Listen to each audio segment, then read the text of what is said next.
Shalom, kita melanjutkan lagi membaca Alkitab. Kemarin sudah sampai di Kejadian 1 ayat 31. Sekarang kita masuk di Kejadian 2. Kejadian 2 ayat 1 dan seterusnya. Demikianlah diselesaikan langit dan bumi dan segala isinya. Ketika Allah pada hari ketujuh telah menyelesaikan pekerjaan yang dibuatnya itu, berhentilah ia pada hari ketujuh dari segala pekerjaan yang telah dibuatnya itu. Lalu Allah memberkati hari ketujuh itu dan menguduskannya, karena pada hari itulah ia berhenti dari segala pekerjaan penciptaan yang telah dibuatnya itu. Demikianlah riwayat langit dan bumi pada waktu diciptakan. Ketika Tuhan Allah menjadikan bumi dan langit, belum ada semak apapun di bumi, belum timbul tumbuh-tumbuhan apapun di padang, sebab Tuhan Allah belum menurunkan hujan ke bumi, dan belum ada orang untuk mengusahakan tanah itu. Tetapi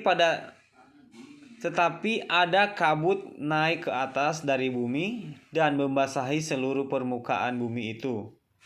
Ketika itulah Tuhan Allah membentuk manusia itu dari debu tanah dan menghembuskan nafas hidup ke dalam hidungnya.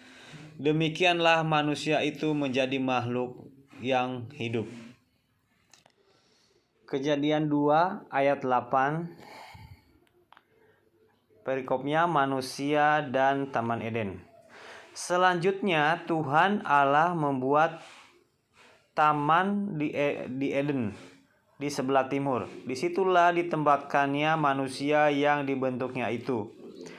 Lalu Tuhan Allah menumbuhkan berbagai-bagai pohon dari bumi yang menarik dan yang baik untuk dimakan buahnya, dan pohon kehidupan di tengah-tengah taman itu, serta pohon pengetahuan tentang yang baik dan yang jahat.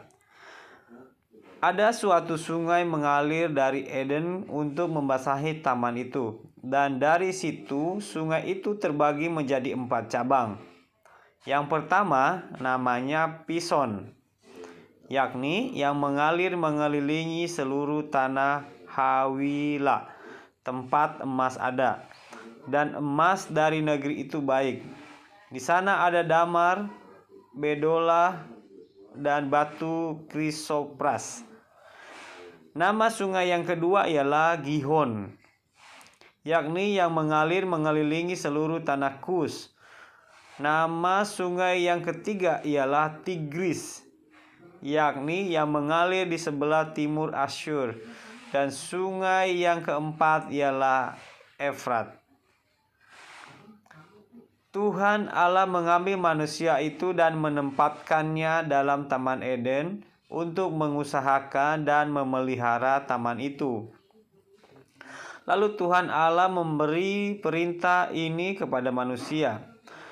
Semua pohon dalam taman ini boleh kau makan buahnya dengan bebas.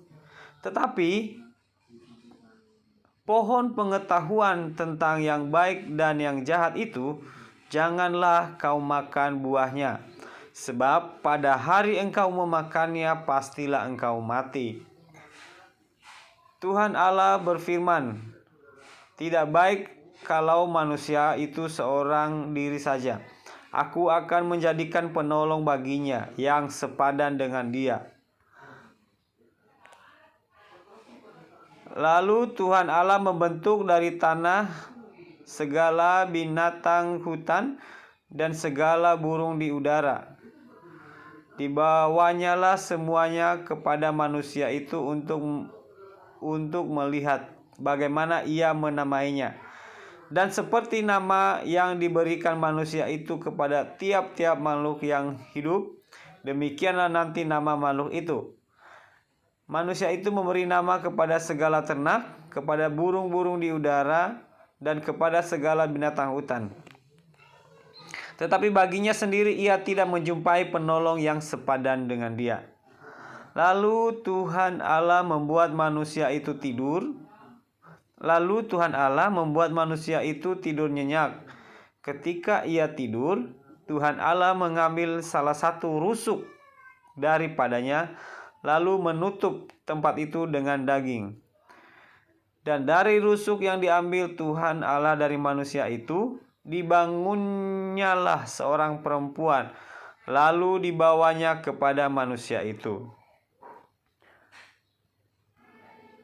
Lalu berkata manusia itu, inilah dia, tulang dari tulangku dan daging dari dagingku.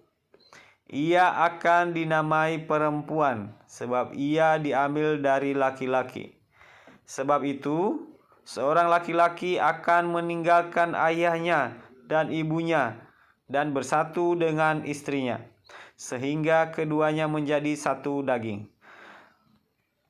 Mereka keduanya telanjang, manusia dan istrinya itu, tetapi mereka tidak merasa malu. Demikian membaca Alkitab hari ini. Terima kasih. Tuhan Yesus memberkati. Shalom.